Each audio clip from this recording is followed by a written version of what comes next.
tend to want leaders based on superficial qualities. What outward traits did Saul have?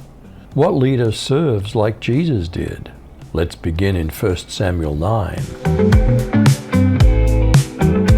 What were Saul's outstanding physical characteristics?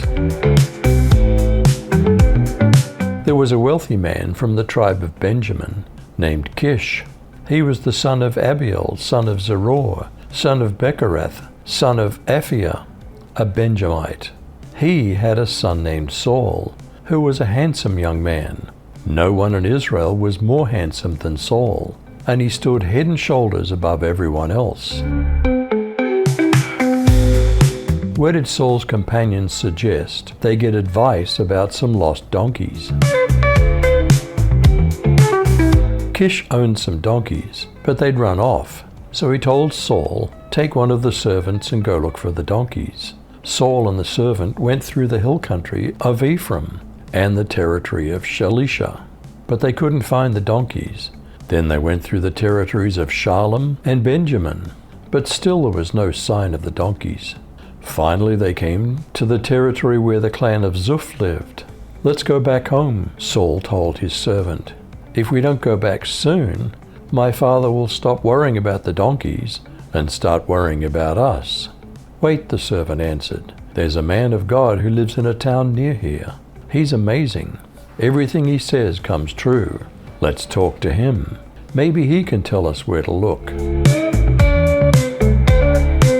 What did they determine to give Samuel as a gift for helping them? Then Saul said to his servant, "But if we go, what can we bring the man? For the bread in our sacks is gone, and there's no present to bring to the man of God. What do we have?" The servant answered Saul again, "Here, I have with me 1/4 of a shekel of silver, and I'll give it to the man of God to tell us our way." Formerly in Israel, when a man went to inquire of God, he said, "Come, let's go to the seer," for today's prophet was formerly called a seer. And Saul said to his servant, "Well said, come, let's go." So they went to the city where the man of God was. Did the two men finally find Samuel? Did people refuse to eat unblessed food? As they were climbing the hill to the city, they found some young women coming out to draw water and asked, "Is the seer here?" The women answered, "Yes, he's ahead of you. Hurry, he just now came to the city, because there's a sacrifice for the people at the high place today. If you go quickly, you can catch up with him before he goes to the high place to eat. The people won't eat unless he comes, because he must bless the sacrifice. After that, the guests can eat. Go up immediately. You can find him now." So they went up toward the city. Saul and his attendant were entering the city when they saw Samuel coming toward them on his way to the high place. Had God revealed to Samuel the events that were about to take place?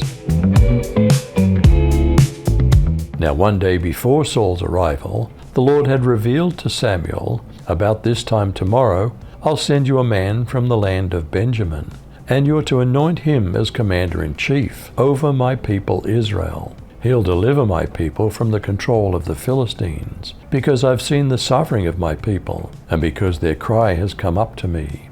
When Samuel saw Saul, the Lord told him, "Here's the man I told you about. This man will rule over my people." As Saul approached Samuel in the middle of the gate, he said, "Please tell me where the seer's house is." Samuel answered Saul, "I'm the seer.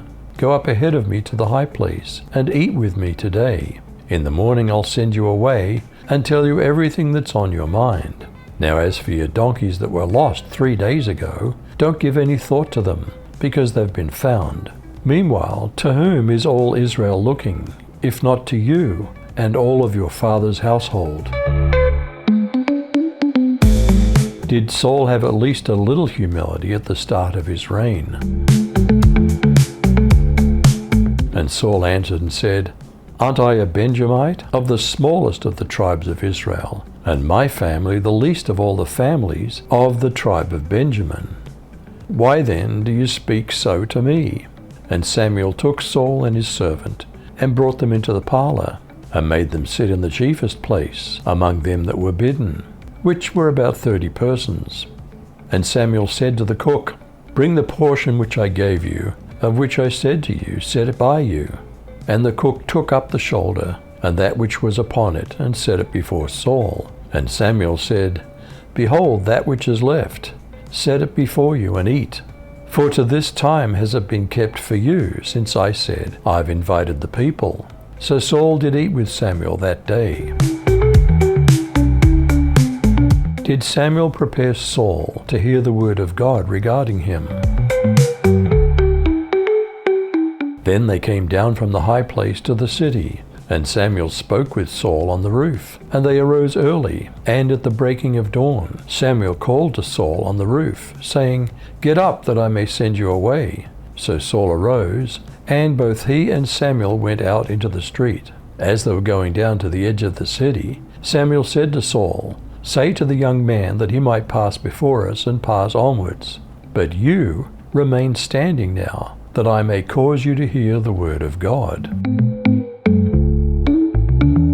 Did Jesus emphasize a different kind of leadership to that common among kings? And he said to them, The kings of the Gentiles domineer over them, and those who have authority over them are called benefactors.